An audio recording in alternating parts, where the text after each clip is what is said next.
Salam rahayu, salam sejahtera buat kita semua. Matur sembah nuwun dumateng panjenengan semua ingkang sampun kersa mirsani Semedi Jawa channel punika. Topik pembahasan kali ini adalah Sastra Jendra Hayuningrat Pangruwating Diyu versi pewayangan Jawa.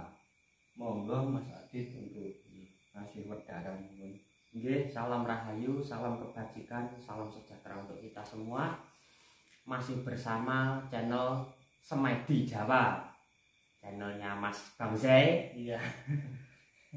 Saya Ditya Wahyu Saputra, alumni Institut Seni Indonesia Surakarta tahun 2021 kemarin. Sesuai request penjenengan semua yang sudah mengikuti channel ini tentang penjabaran ilmu ataupun kawruh Sastra Jendra Hayuningrat Pangruwating Diyu. Iya. Ada yang menanyakan itu ya. Iya, untuk wedaran requestnya. Tentang kawruh wedaran Sastra Jendra Hayuningrat Pangruwating Diyu. Itu kalau dikaji kata per kata memang itu masuk dalam sebuah kosakata Jawa Kawi ataupun Jawa kuno. Sebenarnya itu Jawa kuno. Jadi sesuai pengetahuan saya, kalau istilahnya Jawa sakadaring laku sagadu ing panemu. Jadi ya yang dibicarakan ya setahunya saja. Iya. Jadi tentang adapun salah satu cerita wayang tentang pedaring Sastra Jendra Hayuningrat Pangruwating Diyu. Itu kalau dikaji kata per katanya itu memang sastra yang berarti tulisan, mempunyai makna sebuah tulisan. Jendra yang berarti anak ataupun perintah. Hayu itu keselamatan, hayu selamat. Ningrat, rat urip berarti selamat urip. Pangruwating diyu itu diyu yang berarti buta ataupun raksasa, mempunyai sifat yang kurang baik. Pangruwating itu untuk menghilangkan sifat keburukan. Oh gitu. Jadi itu kalau dirangkai semua Sastra Jendra Hayuningrat Pangruwating Diyu yang bermakna tulisan yang mengarahkan sebuah kata perintah, kata hati yang untuk juga bisa mendidik seorang anak ataupun generasi yang akan datang. Hayuningrat untuk keselamatan hidup, juga menghilangkan sifat keburukan. Sebenarnya itu. Nah, kalau mengkaji kata per kata ataupun adapun sebuah sumber lagi, sumber tertulis maksudnya. Iya. Tentang Sastra Jendra Hayuningrat Pangruwating Diyu itu sebenarnya adapun salah satu sebuah novel, itu sebenarnya novel kuno sebenarnya Mas. Iya.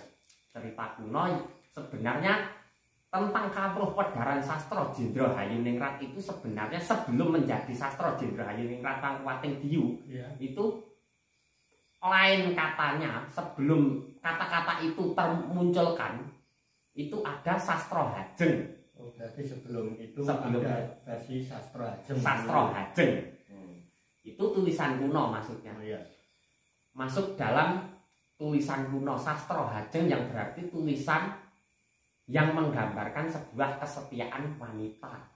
Hajeng yang berarti wanita. Itu juga terkait dalam salah satu sebuah lakon cerita pewayangan. Di mana itu pada cerita babat Ramayana, pewayangan Ramayana, cerita Ramayana, epos Ramayana. Menceritakan tentang hubungan suami istri antara Resi Wisrawa dengan Dewi Sukaeksi. Dewi Sukaeksi yang sebelumnya untuk mencari jodohnya, dia mempunyai pasang diri Patemboyo mengadakan sebuah sayembara. Siapapun yang bisa medar kawruh Sastra Jendra Hayuningrat Pangruwating Diyu, itulah yang aku pilih. Nah, dan kebetulan Sastra Jendra Hayuningrat Pangruwating Diyu yang bisa medar itu sendiri adalah Resi Wisrawa. Padahal di mana tempat Resi Wisrawa itu sebenarnya untuk mencarikan jodohnya si anak yang mencari jodoh. Namun yang dipilih Dewi Sukeksi adalah Resi Wisrawa, bukan anak dari Resi Wisrawa. Iya. Yaitu anaknya Prabu Donopati ataupun itu Raja Lokapala. Prabu Donopati sebenarnya menaruh hati kepada Dewi Sukeksi. Namun berhubung Prabu Donopati tidak bisa medar kalau itu tadi, yang dipilih Dewi Sukeksi adalah Resi Wisrawa. Nah, hubungan kedua suami istri, kedua tokoh tersebut lalu melahirkan keempat seorang putra, yakni Rahwana, Kumbakarna, Surpanaka, dan Gunawan Wibisana. Itu pun juga mencakup hawa nafsu manusia. Iya. Rahwana itu sendiri yang menggambarkan sebuah amarah. Iya. Kumbakarna itu menggambarkan sebuah alwamah, sifat alwamah. Lalu Sarpakenaka itu menggambarkan sebuah sifat nafsu. Oh, Nafsu birahi. Nafsu birahi. Ya. Lalu Gunawan Wibisana yang menggambarkan sifat mutmainah. Supiyah mutmainah. Nah, mutmainah sendiri apa ini? Itu yang menuju kepada sebuah kesucian. Jadi itu penggambaran keempat elemen ataupun keempat warna roh manusia yang bisa diartikan itu abang, ireng, kuning, putih. Itu amarah, alwamah, supiyah, mutmainah. Jadi itu tentang wedaran kawruh Sastra Jendra Hayuningrat Pangruwating Diyu. Nah, mengapa di dalam cerita tersebut harus tidak ada yang bisa mendengarkan selain antara yang medar sama yang mendengarkan langsung.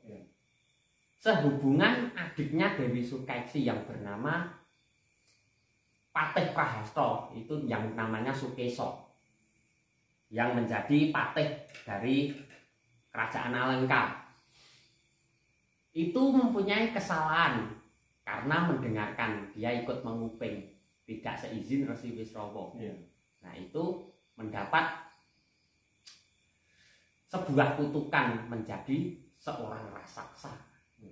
Nah, itu adalah kesalahan. Kalau dikaji itu kok sebagai tentang kawruh itu sendiri, kok sewingit itu, kok seangker itu, padahal itu cuma perkataan. Karena itu sendiri juga melambangkan wadi, aib seseorang. Kalau itu dikatakan ataupun sampai terbocorkan, tentunya juga akan menimpa sebuah keburukan bagi yang membocorkan. Nah, demikian. Adapun pertanyaan monggo. Nggih. Matur sembah nuwun Mas Adit. Nggih niku wau sekelumit atas wedaran saking Sastra Jendra Hayuningrat versi cerita pewayangan Jawa. Nggih. Nggih. Salam Rahayu.